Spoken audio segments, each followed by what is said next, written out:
Ya, ini persoalan political gambling ya. Iya, Bagaimana beliau harus bergambling di sini, berjudi tentang politik.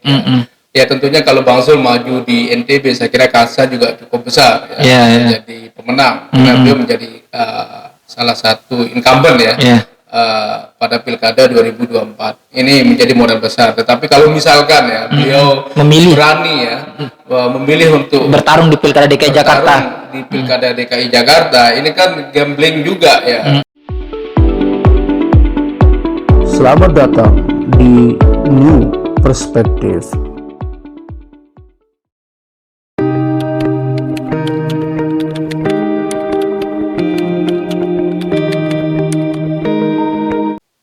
Ya, berjumpa lagi di New Perspective. Assalamualaikum warahmatullahi wabarakatuh.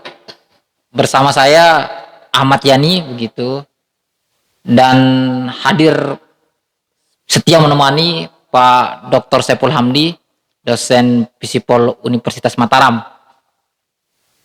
Ya, kita lagi akan berdiskusi dan mencoba meneropong isu-isu politik ke depan seperti apa begitu.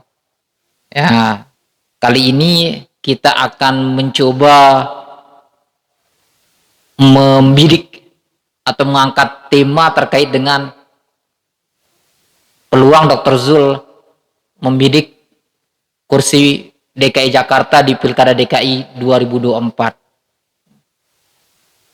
Seperti yang kita ketahui bahwa dalam politik itu anonim yang biasa menyertai politik itu adalah tidak ada suatu kepastian.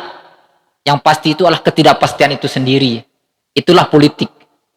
Tidak ada sesuatu yang pasti di politik itu, tetapi yang pasti adalah ketidakpastian itu sendiri.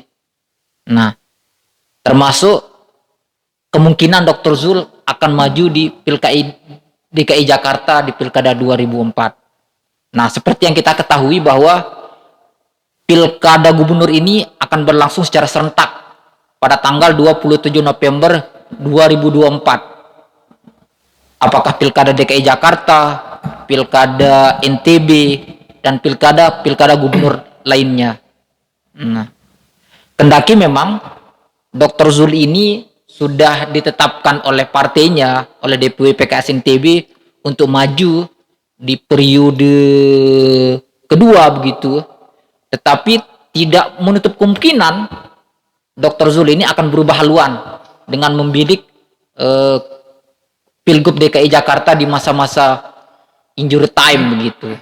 Karena politik itu sangat dinamis, semua serba berubah tergantung konstelasi dan kemungkinan-kemungkinan yang ada begitu.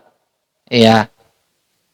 Dan kita tahu bersama bahwa Dr. Zul ini adalah, kalau dalam pandangan saya melihat dia orang yang punya cita-cita besar. Ya, ini pengen maju di Pilpres. Dan saya lihat meski memang di Pilpres 2024 ini PKS sudah menetapkan Salim Assegaf sebagai kandidat capres atau cawapres, tetapi tidak menutup kemungkinan 2029 itu Dr. Zul akan bisa masuk di konstelasi nasional melalui partinya. Tetapi kemudian yang akan coba kita lihat lebih mendalam lagi adalah tangga masuk Dr. Zul ini untuk mencapai itu apa begitu. Kalau sekiranya dia masih berkutat di NTB, tentu mungkin kas tidak akan terlalu besar begitu. Karena kita tahu sendiri bahwa NTB ini yang pertama jumlah pemilih relatif cukup sedikit begitu, cukup kecil lah begitu. Terus yang kedua, kita tahu sendiri DKI Jakarta itu adalah salah satu barometer atau ilasa politik nasional, dan tentu itu semua sudah dibaca oleh Dr. Zul begitu, sehingga kemungkinan Dr. Zul untuk masuk di Pilkada DKI Jakarta itu cukup besar. Nah, hal ini tentu yang akan coba kita elaborasi, yang akan kita coba bahas dengan Pak Dr. Saiful Hamdi terkait hal itu. Nah, Yang pengen saya tahu sendiri mungkin dari pengamatan atau dari analisanya Pak Dr. Saiful Hamdi ini kan kita tahu sendiri bahwa PKS di Jakarta ini cukup besar begitu. Kalau saya tidak salah pemilu 2019 dia meraih 19 kursi begitu. Jadi partai ketiga yang meraih suara terbanyak di bawah PDIP Gerindra. Dan yang kedua, saya lihat memang PKS di DKI Jakarta ini relatif punya mesin yang politik yang kuat dan basis yang militan, dan kita ketahui juga bahwa di Pilkada DKI 2017 begitu PKS yang berkoalisi dengan Gerindra itu berhasil mengantarkan Anies Baswedan dan Sandiaga Uno sebagai gubernur dan wakil gubernur terpilih begitu, meski dalam perjalanannya Sandiaga Uno mengundurkan diri dan maju di Pilpres dan digantikan oleh Arza Patria dari Gerindra begitu, dan relatif PKS tidak mendapatkan apa-apa begitu karena ternyata kader PKS tidak berhasil merebut kursi wakil gubernur begitu. Dan terkait dengan potensi-potensi itu seperti apa mungkin Pak Dr. Saiful Hamdi melihat konstelasi DKI Jakarta di 2024 dengan kemungkinan adanya calon-calon kepala daerah dari luar Jakarta yang ikut meramaikan di sana begitu. Ya. Ya, terima kasih banyak Mas Yani. Ini adalah informasi baru yang kita dapatkan. Ternyata Dr. Zul punya mimpi besar ingin menjadi orang nomor 1 di Indonesia. Bahkan di 2024 ini beliau ingin ikut berkontestasi di Pilkada DKI Jakarta, yaitu yang kita dengar baru-baru ini. Kemarin mungkin sekitar 1 bulan yang lalu saya membaca beberapa grup WA ya, memang Dr. Zul disondingkan sebagai calon presiden. Gitu. Saya kepikiran waktu itu bahwa apakah ini tidak terlalu ambisius begitu kan? Seorang gubernur yang katakanlah baru menjabat 1 periode ingin mencoba tampil di kontestasi yang terakbar, yaitu pada kontestasi Pilpres. Tetapi Mas Andi, saya kira ini sebuah motivasi yang sangat bagus lah ya. Bagaimana anak-anak di daerah ya, kita ini kan termasuk daerah, kalau dulu kan namanya sudah kecil ya, NTB, Bali, kemudian NTT, yang sangat jauh dari pusat. Tetapi jangan diremehkan bahwa kita punya SDM yang unggul sebenarnya. Kita punya nama-nama besar yang sudah melanglang buana di ajang nasional ya. Ada ya, termasuk salah satunya Bang Zul, kemudian ada Bang Fahri Hamzah, ada almarhum Harun Ar-Rasyid yang pernah menjabat sebagai wakil gubernur DKI Jakarta periode 1998 sampai tahun 2003. Kemudian ada hakim Mahkamah Konstitusi. Artinya ini menunjukkan bahwa NTB itu tidak pernah kekurangan SDM, ya, tidak pernah kekurangan tokoh. Cuman sayangnya kita belum punya kesempatan untuk menampilkan kader-kader terbaik kita di pentas nasional. Cuman yang menarik begini Mas Ani, kalau misalkan Bang Zul maju di Pilkada DKI ya, memang salah satu pintu masuk untuk menjadi orang nomor 1 di Indonesia ini adalah ikut berkontestasi di Pilkada DKI. Makanya kenapa kemudian kemarin muncul istilah Pilkada Rasa Pilpres. Pilkada Rasa Pilpres, Bang Ahok ya. Ahok dan Jokowi Ahok. Ya, ketika Ahok menggantikan Jokowi menjadi gubernur, dan seandainya Ahok jadi, mungkin satu step lagi dia akan menjadi calon presiden. Kalau misalkan tidak dihantam oleh gelombang aksi 212 pada waktu itu yang dikomandoi oleh Imam Besar Habib Rizik ya. Yang kita kenal sebagai aksi 212 yang melibatkan seluruh umat Islam dari seluruh penjuru dan aksi berjilid-jilid gitu. Ya, aksi demo yang berjilid-jilid. Tetapi menariknya di sini bagaimana kemudian Jokowi ini kita tahu beliau kan dari Solo ya, dari daerah yang katakanlah ya bisa saya katakan beliau tidak menjadi gubernur, dia hanya menjadi wali kota. Ya. Dan itu pun masih kalah kalau dibanding Yogyakarta. Ya. Jadi kalau bicara daerah Jawa Tengah itu Jogja paling top lah, ya, karena ada Sultan di sana. Dan Sultan di Solo tidak punya power ya. Kalau kita bicara dalam konteks politik modern, mereka tidak bisa mempertahankan eksistensinya dalam kontestasi yang lebih modern begitu. Bahkan banyak konflik yang ada di Solo. Nah, Pak Jokowi ini tiba-tiba muncul, punya karakter sendiri, ya. Kemudian setelah habis periode kedua, beliau kemudian menuju Pilkada DKI Jakarta. Bayangkan di DKI Jakarta belum genap 1 periode, beliau sudah bisa menjadi calon presiden. Makanya kenapa kemudian tokoh-tokoh dari luar daerah DKI, ya memang Pilkada DKI ini ya kita anggap namanya saja Pilkada rasa pilpres tadi itu ya. Dia jadi gubernur tetapi mungkin dia disorot 24 jam di sana, termasuk kinerjanya, kemudian dengan berbagai kompleksitas yang dihadapi di DKI itu sendiri. Nah, ini yang kemudian membuat orang berlomba-lomba untuk berkontestasi di sana. Ya, di samping tentunya budget yang besar ya. Kalau nggak salah sekitar zamannya Pak Jokowi Ahok itu sudah mencapai 70 triliun ya. PAD-nya.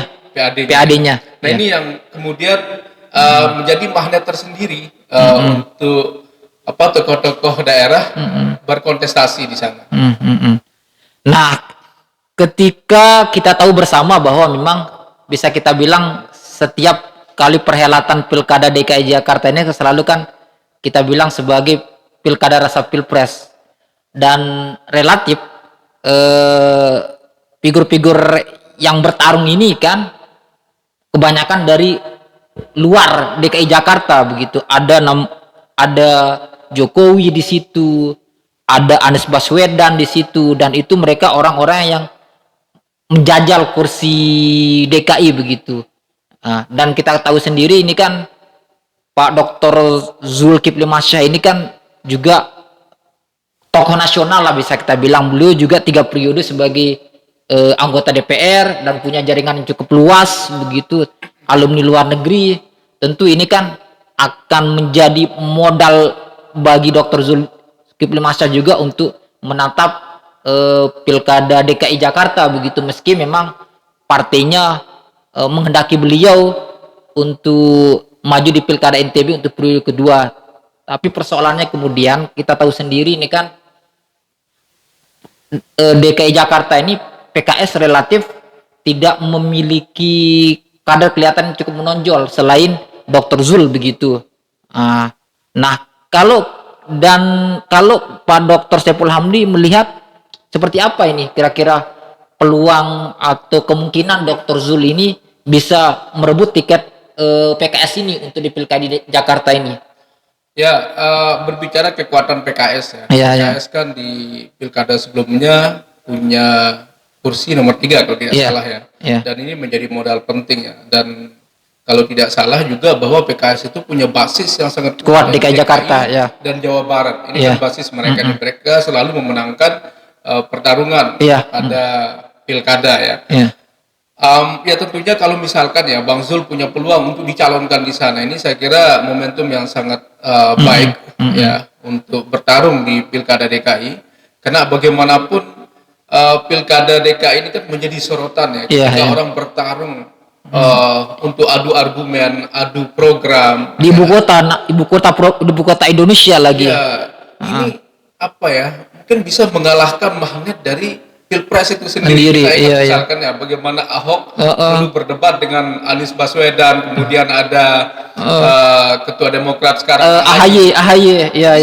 Semua mata tertuju ke sana, betul. Bagaimana mereka bisa menawarkan solusi terhadap kompleksitas dari persoalan-persoalan yang dihadapi oleh masyarakat urban ya, yang ada di DKI Jakarta. Nah, artinya di sini bahwa seandainya Bang Zul misalkan dicalonkan oleh PKS, saya kira ini poin yang sangat bagus ya. Untuk ya katakanlah walaupun mungkin kalau bisa menang ya syukur ya, tetapi kalau hanya untuk testing the water ini saya kira sangat bagus juga. Bagaimana AHY kemudian sangat dikenal ya setelah ikut di Pilkada DKI walaupun beliau kalah pada waktu itu. Nah ini yang saya kira peluangnya cukup bagus ya, panggung yang sangat laks lah ya untuk seorang politisi seandainya misalkan kalau mau betul beliau membidik menjadi orang nomor 1 di Indonesia. Dan perlu kita tahu bahwa di Pilkada DKI ini tradisi yang berkembang selama ini. PKS itu selain mendapat suara terbanyak dan selalu ada jagoannya di sana. Iya itu. Nah sekarang kan PKS hampir tidak punya tokoh. Kemarin kan mereka mencalonkan Anies sama Sandiaga Uno. Katakanlah bahwa Bang Anies merupakan representasi daripada PKS.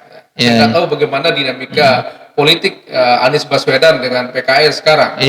Apakah beliau tetap akan menjadi dicalonkan pada Pilkada DKI ini atau PKS menarik dukungan dan mencalonkan kadernya internal gitu dari partai karena saya lihat mereka seperti apa ya ya ada tarik ulur kemarin hampir 2 tahun Bang Anies tidak punya wakil kan karena ada tarik ulur antara Gerindra dengan PKS.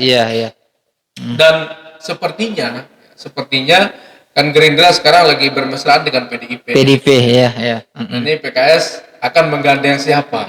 Seolah-olah ditinggalkan begitu ya. Ya, bisa kita katakan seolah-olah ditinggalkan Pilkada DKI. Padahal mereka termasuk salah satu partai yang sangat konsisten menyuarakan perjuangan Islam. Banyak partai-partai Islam tetapi yang sangat konsisten dengan halakoh mereka ya, diskursus tentang keislaman. Kemudian juga punya kader-kader yang intelektual. Ini saya kira menjadi modal bagus buat PKS dan juga Bang Zul nanti di Pilkada DKI. Nah, ini seperti yang saya katakan tadi bahwa ini pilkada ini akan berlangsung secara serentak, nasional begitu. Pilkada DKI Jakarta, Pilkada NTB.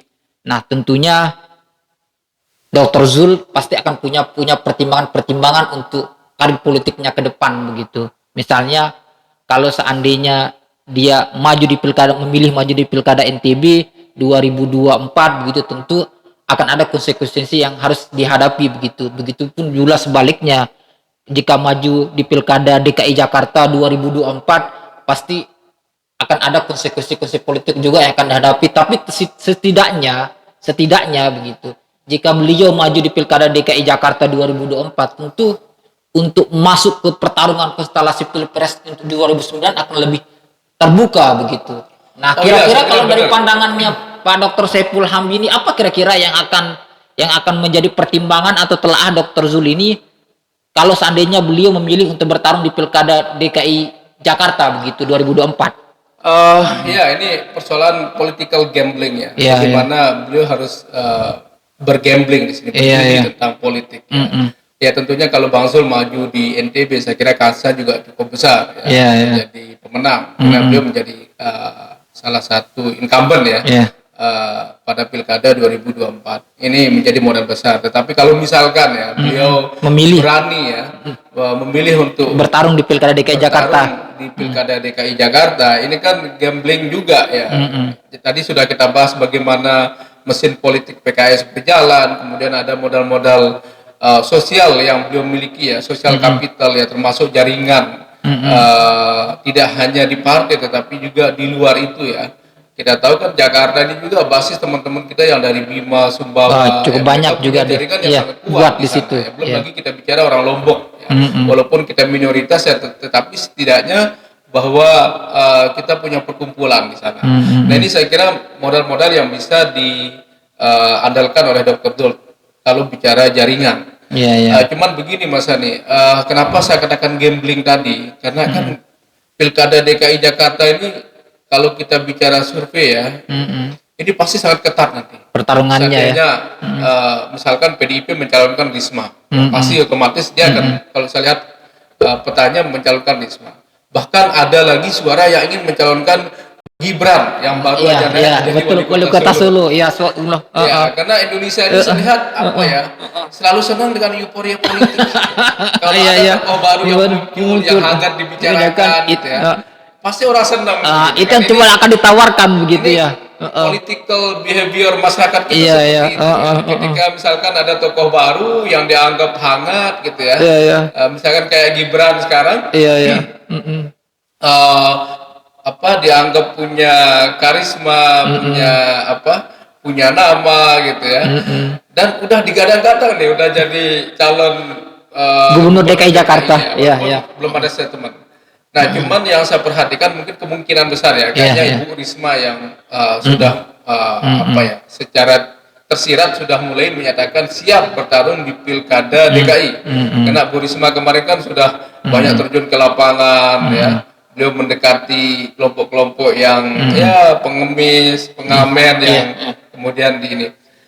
Nah, artinya bahwa ketika Bang Zul mengambil posisi untuk bertarung di DKI ini kan saya kira ya harus berani ya bertarung dengan orang-orang top di sana begitu.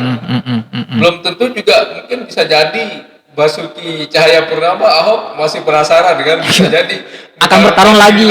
Iya, iya. Ketika Anies kemudian banyak orang yang tidak puas dengan kinerja beliau, ya terlepaslah dari kontroversi atau dari sudut pandang masing-masingnya. Iya, iya.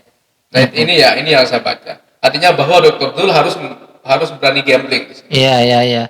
Artinya memang kalau dari pandangan Pak Dokter ini, cita-cita besar untuk maju di Pilpres ini memang mesti ditempuh lewat DKI Jakarta begitu.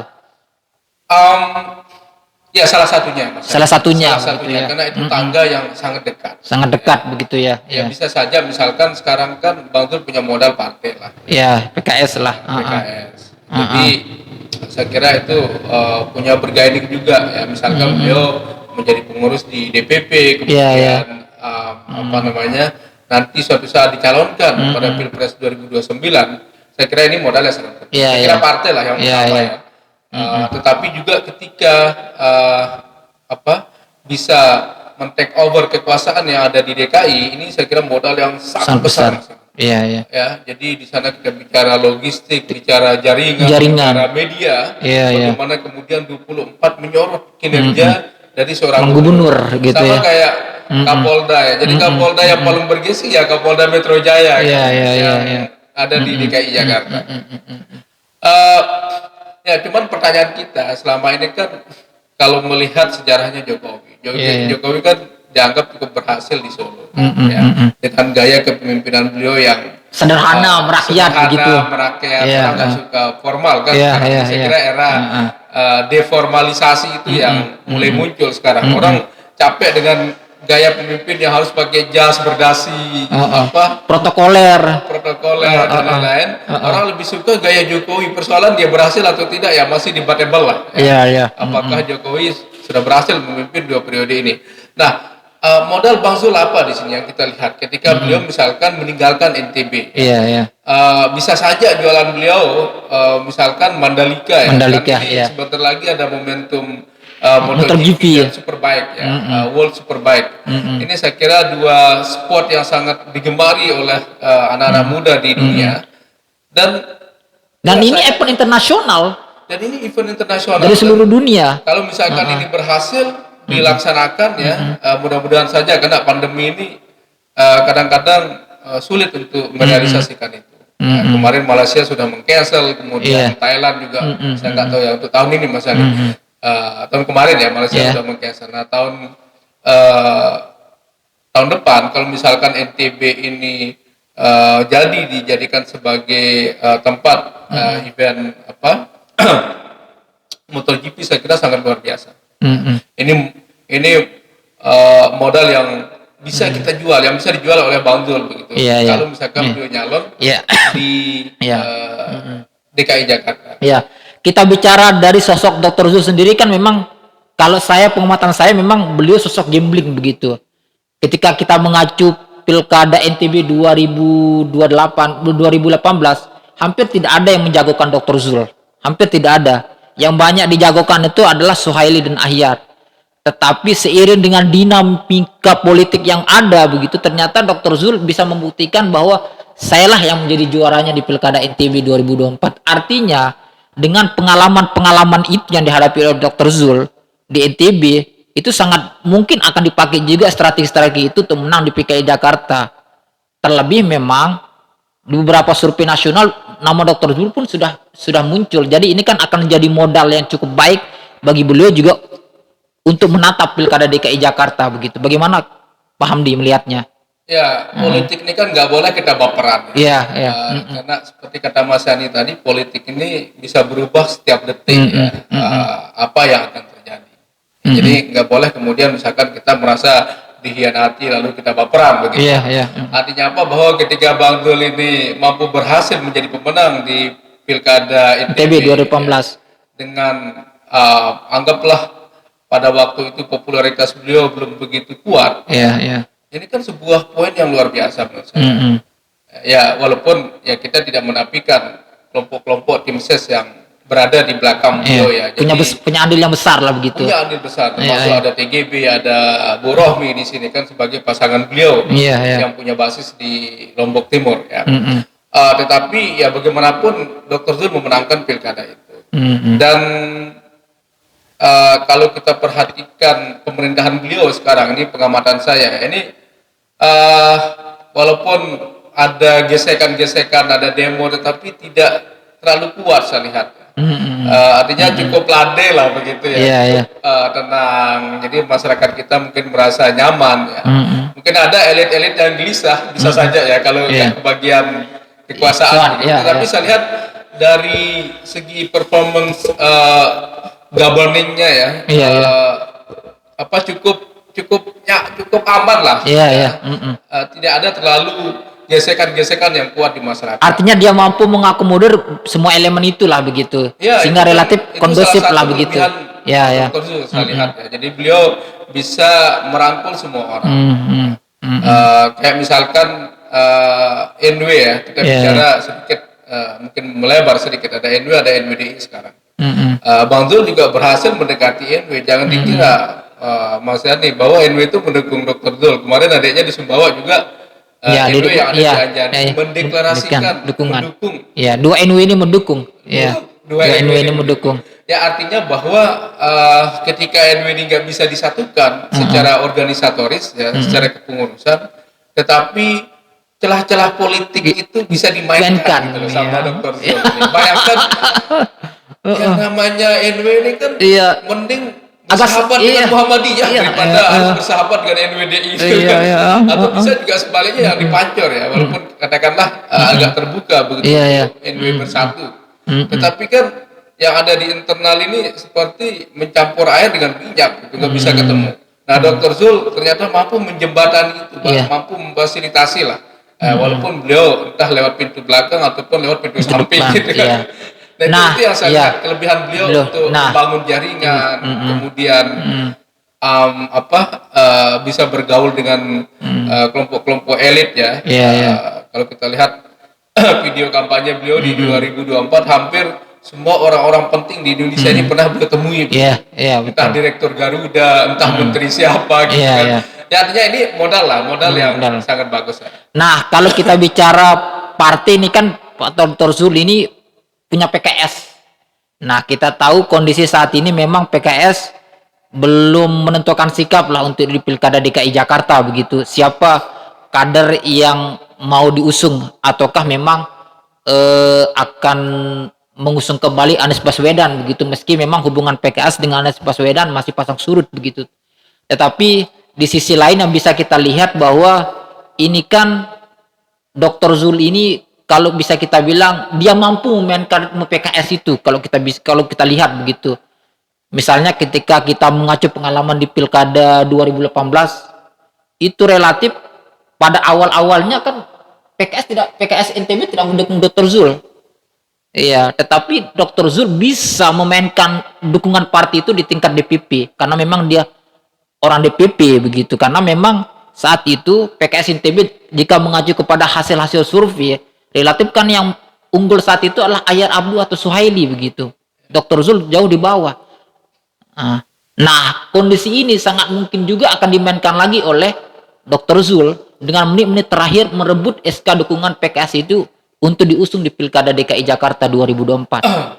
Ya, jadi Saya kira momentum ini bisa terulang kembali misalnya. Bagaimana kemudian Bang Zul bisa memperoleh rekomendasi dari DPP.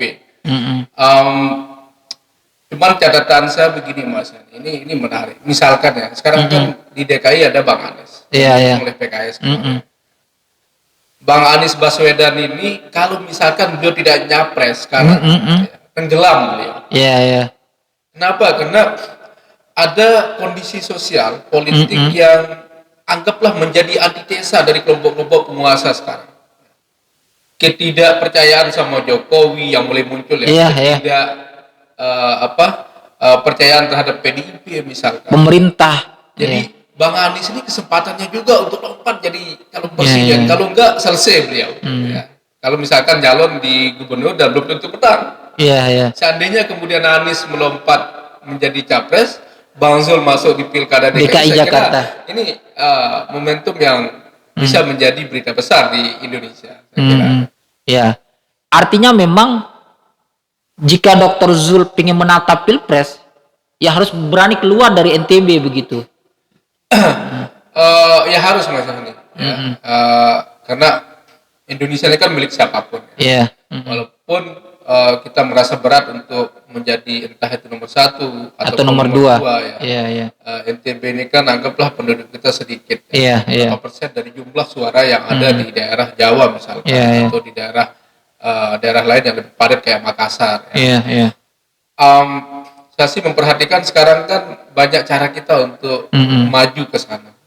Ganjar Pranowo itu kenapa kemudian beliau surveinya tinggi? Karena kan beliau aktif di media sosial. Nah ini Bang Zul juga bisa lakukan melalui media sosial. Ada juga calon kita TGB misalkan. Saya kira ini calon-calon kita yang punya potensi lah untuk bertarung di Pilpres nanti. Makanya saya katakan bahwa mereka butuh partai begitu. Kalau nggak ada partai susah. Seandainya mereka dapat dukungan partai, itu akan menjadi modal besar mereka untuk untuk bertarung di Pilpres. Dan baik Dr. Zul ya, khususnya Dr. Zul, saya lihat dengan PKS-nya, seandainya beliau dianggap sebagai tokoh yang number one di PKS misalkan ya, siapa tahu beliau juga menjadi ketua DPP nanti kan ketua presiden PKS lah begitu. Anggaplah sebagai presiden PKS. Itu kan nggak menutup kemungkinan karena PKS ini saya lihat mereka tidak terlalu mereka lebih mengandalkan kepada sistem kepartean, mekanisme partai. Regenerasi kepemimpinan itu. Artinya ini menarik juga ya, ketika partai-partai besar ini kan sistem kepemimpinannya sangat stagnan. Kalau kita bicara PDIP ada Bu Mega di sana ada beberapa periode ya, sampai beliau mau pensiun. Kemudian Nasdem Surya Paloh. Nasdem ada Surya Gerindra. Paloh. Ya, kemudian di Gerindra ada Pak Prabowo. Di Demokrat ya, walaupun kemudian SBY tidak lagi menjabat ketua umum, tetapi kan anak-anaknya ada di sana. Nah, PKS ini saya kira partai yang cukup menarik menjadi topik riset kita ya. Bagaimana kemudian mereka tetap eksis, walaupun tokoh-tokoh yang dianggap hebat itu bisa diganti gitu. Ya siapa yang nggak kenal namanya sekarang yang jadi Anies Mata. Cipatul Sembiring gitu kan, dulu tokoh-tokoh hebat itu. Tetapi ya ketika mereka diganti, partai ini tetap jalan gitu, karena ideologi dan sistemnya sudah sangat mapan. Kan ada juga siapa yang dari Lombok Timur, ada SJP sekarang. Surya Purnama. Artinya saya melihat bahwa PKS ini juga punya kader-kader bagus, cuman kan belum banyak terbukti ketika memimpin kepala daerah. Ini masalah. Jadi catatan kita. PDIP mereka punya investasi SDM yang luar biasa. Para politisi mereka sangat ditekankan untuk membuat sesuatu yang extraordinary kalau bahasa orang itu. Ya siapa nggak kenal Risma misalkan ya. Kemudian Bupati Banyuwangi, sekarang ada Ganjar. Jadi PDIP ini walaupun misalkan diopok dari mana-mana dari sisi ideologi, tetapi orangnya di lapangan sangat militan, mampu menunjukkan karya begitu. Ini yang kita tunggu-tunggu juga dari PKS.